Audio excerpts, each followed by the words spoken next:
Good day, everyone. Thank you for being here today. My name is Mayflower Bisinkol, and today we are going to explore the intricate framework of disaster management, focusing on the disaster management life cycle and the principle of mitigation. So, our focus will not just be on just theory, we are also going to dive deep into real challenges faced in the Philippines and locally here in Davao region. And let's begin by understanding what geohazards are and why mitigation is often called the most cost-effective phase of disaster management. So let's begin. Let's begin this topic for today. So for the introduction, when we say geohazard, that is a geological hazard in which that is a natural events or processes that relates to the earth that can cause loss of life, injury, property damage, as well as environmental harm. So when we understand disasters and prioritize mitigation, it can be essential for us to ensure the community safety because it will reduce the loss of lives as well as minimizes the injuries and also protects the property and infrastructure from severe damage. And because of preparedness measures such as early warning system, evacuation plans, and strong building codes, communities become more resilient to hazards. And this action promotes public awareness, strengthen social cooperation, and support sustainable development, making disaster risk reduction a vital foundation for a safe and thriving community. Um, so when we say geohazard, it is a natural events from Earth's processes like the earthquakes, landslide, volcanoes. So when we say naman, disaster management, that is a systematic approach to reduce the risk, and we are going to emphasize on proactive planning. The goal, which is to save lives, protect infrastructure and livelihoods, and also enhance community resilience, supports long-term sustainability, as well as the mitigation as the foundation for safety. So in the Philippines, it is really highly disaster prone due to its geographic, so we lie along the Pacific Ring of Fire and the typhoon belt, and that makes us really vulnerable to various geohazards, such as those what I reiterate. So especially here in Davao region, for example, it is really frequent that we experience landslides and flooding. And understanding and managing this risk is really critical. So mitigation allow us to act before before the disaster occur, and ultimately we can reduce human and economic loss. So this is the essence of having the understanding of disasters, and when we prioritize mitigation before the disaster occurs. So we also have disaster management life cycle. So the disaster management life cycle, it consists of four interconnected phases that help communities effectively deal with hazards. So we have the four. The four are the mitigation, the preparedness, the response, and recovery. It is cycle because it is continuous. It is cyclic, not linear. So whenever there are prevention, so preparedness would come. So after that, a response, and next is recovery, and back to prevention naman or the mitigation, so that we can have this cyclic or the interconnected phases. So when we say mitigation, that is a long-term prevention, and preparedness naman, that is readiness. planning before events. So readiness activities such as in schools, we have this drill, the earthquake drill, and for response that is whenever there would be a disaster, of course, we cannot prevent that if there would be a disaster there would also be an immediate action during the disaster. So, the immediate reaction. And after that is the recovery after the reaction or the immediate reaction. There would be a recovery or the rebuilding of or after the disaster, which is returning to normal na. So, all of these phases should involve community participation.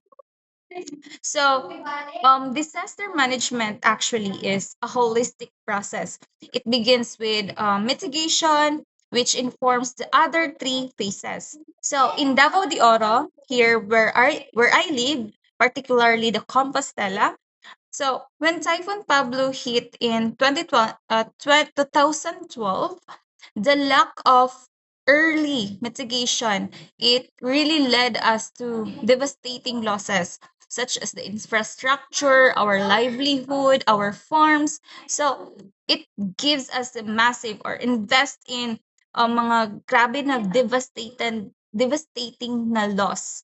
And today, because of what we learned from the Typhoon Pablo that hit us last 2012, today the local government strive to improve really by learning from these events, and that is investing investing in hazard mapping and relocation of vulnerable communities.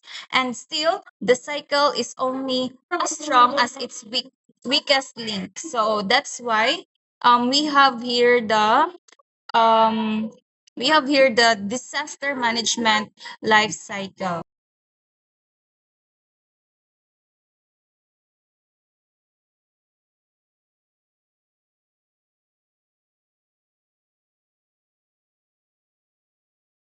Okay, so let's define first the mitigation and what is the importance of mitigation. So, when we say mitigation, it focuses on reducing or preventing the emission of greenhouse gases to slow down global warming. And this includes transitioning to renewable energy, improving energy efficiency, and reforestation to capture carbon dioxide.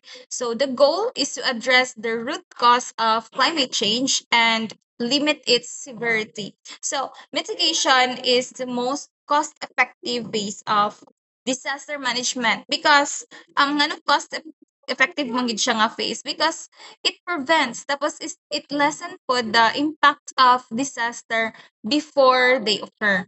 And by investing sa safe nga infrastructure, and also the proper planning and early warning system, it can save life. It can also reduce the damage as well as it would also avoid a mas high nga cost of emergency response and recovery. So that's why if we have this proactive approach, it would help the community to stay safer and more resilient while saving money in the long run. So um mitigation is not just about infrastructure, actually.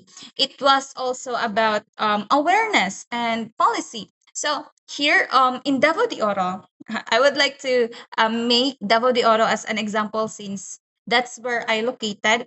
So, in Davao de Oro kasi, here, meron kami mga steep na mga terrains as well as deforestation that made certain barangays highly susceptible sa mga landslide. So, reforestation, slope stabilization, and enforced zoning are moto siya ang mga mitigation steps that was being explored.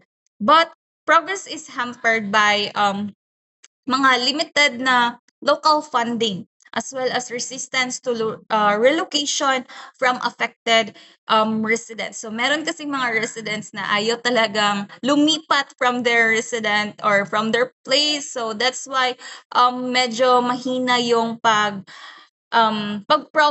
ng mga mitigation steps. So here the guiding principles of mitigation. So the guiding principles of mitigation, it really focuses on the reducing risk through prevention, sustainability, and community involvement. So we can say it is an effective mitigation if it requires proactive planning, cost-effective strategies, and collaboration among government as well as the private sectors and communities. So it should be inclusive. So whatever you are, so it could be considered any vulnerable groups as well as different groups or different sectors, and aim for a long-term safety and resilience against future disasters. So to conduct this to have these guiding principles of mitigation,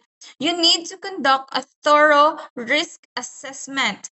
Also encourage community participation, promote sustainable solution, as well as, of course, we should prioritize the cost effectiveness and enforce regulatory frameworks like mga zoning laws, and adopt a multi-hazard approach, and also integrate always the improvement, continuous evaluation, and updates. So improvement lang jud siya permanente. So um I would like to cite another example naman sa Davao de Oro, like effective mitigation is rooted in this principle. Like for example, here sa Davao de Oro, especially in no no Mawab area, or in Maragusan, or in Laak. So um risk was risk mapping. Ang risk mapping talaga, mga zoning laws, or ang risk mapping, it was improved, but often lacks frequent updates. Like community involvement is still limited in some upland na mga barangays, where trust in local government is really low. And also the education and sustained community dialogues are needed to strengthen yun siya para sa cooperation. So,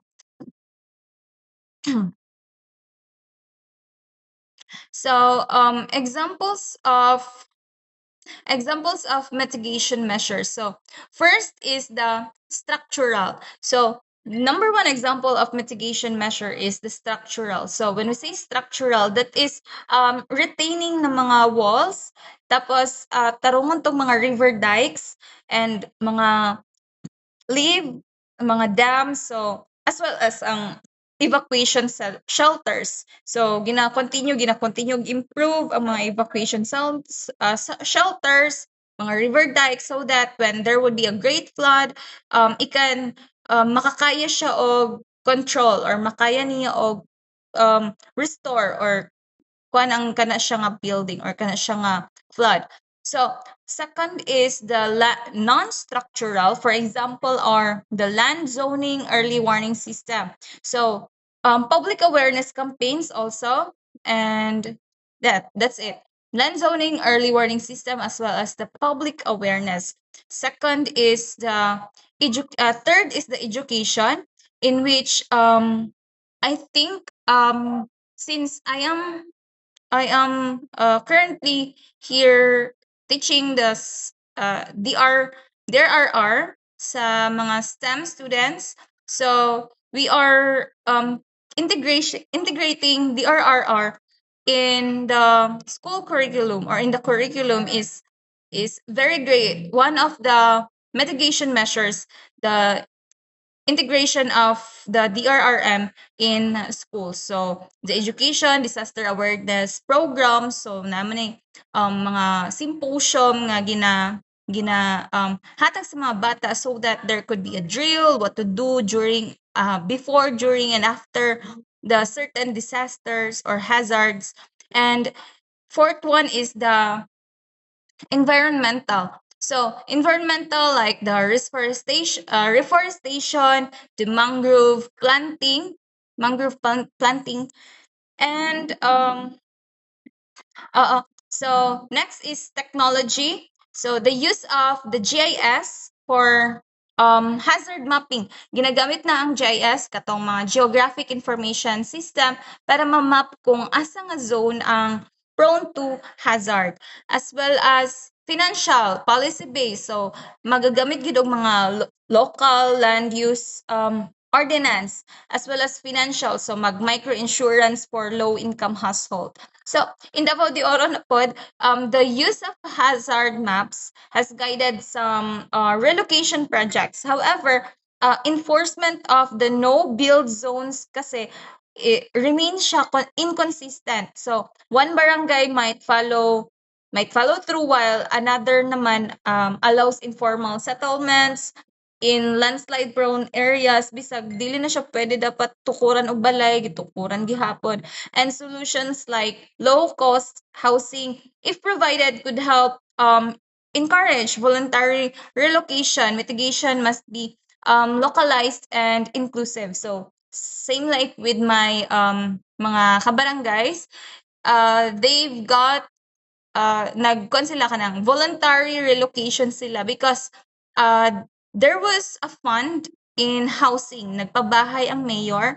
That's why voluntary sila ning agto dito kay nag naman magkakankan ang kilid silang balay. That's why ning voluntary sila og hawa, wala na sila nagpa kuan pa sa mga LGUs.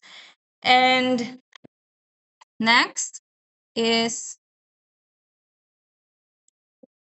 um, the key challenge in mitigation. So we have in the key challenge of mitigation, we have faces several key challenges, including first is the limited funding and lack of public awareness, which really hinder the proactive efforts, and also the political and social barriers, along with weak enforcement of safety laws can delay or block important measures, as well as yung rapid urbanization kasi, it could also increase exposure to hazards, while climate change brings unpredictable risk. And additionally, gaps in data and access to advanced technology really makes it difficult to plan and also implement effective mitigation strategies. So, we have here mga key challenges like the limited funding, lack of awareness, political and social barriers, rapid urbanization, climate change impacts, data and technology gaps, weak enforcement of laws, poor land use planning, limited local government capacity, and the no build zone policy. So, this challenge is really especially visible here at Davao de Oro. For example, ang mga steep slopes of Moncayo and Maco, which is known for landslide areas. Pero marami pa rin mga residents that continue to build their homes there. And the early warning system exists pero wala gihapon, dili gihapon nila masabtan or dili sila nag-respond sa mga alerts. Some says it's because previous warning kay wala daw nag-result into disaster, and this highlight the mga lack of trust and understanding. So dapat gid siya i-address na even though kanang wala man la kung wala ning effect or wala ning result of disaster now, it does not mean dili po siya gihapon mag-result of disaster after. So dinghanan, so they do not trust na sa atong mga early warning system because they thought okay ra man, wala man mi naunsa, so okay lang siya next. Okay, so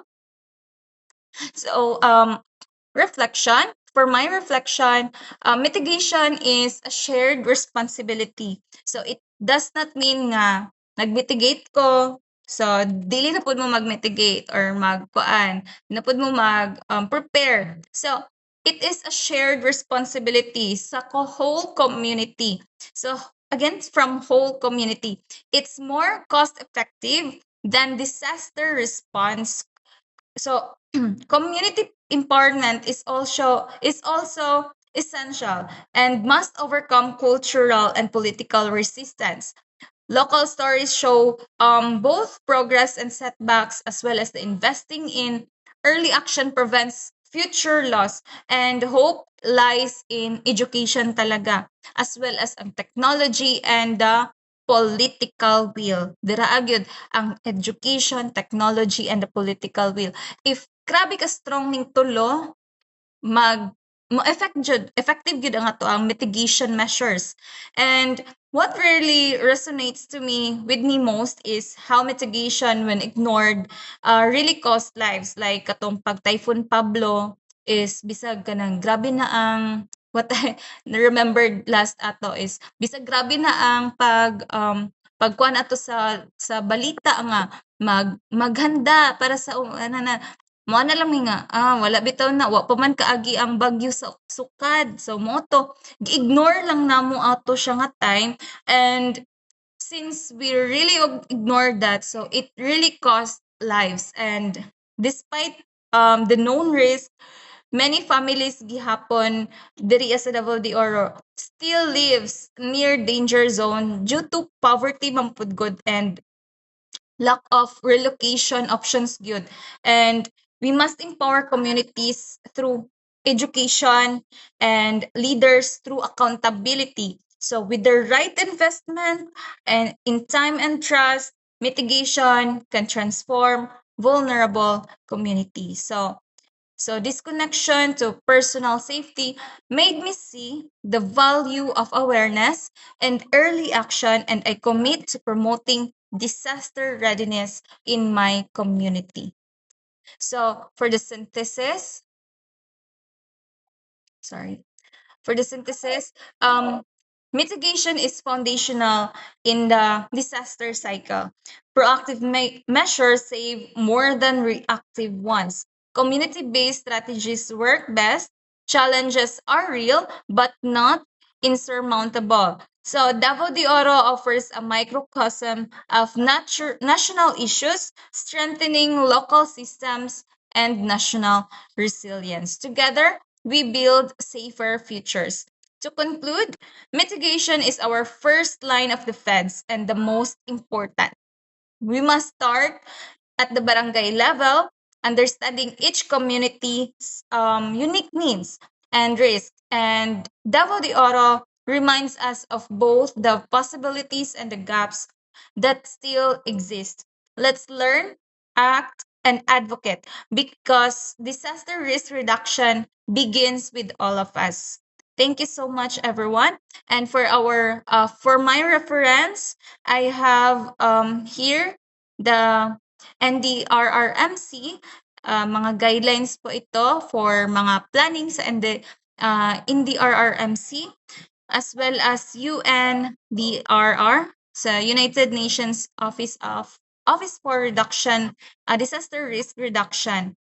Okay, and thank you so much. I hope this discussion has provided valuable insights into the importance of sustainable strategies to address the disaster management. So that would be all, and thank you so much, everyone. Have a nice day.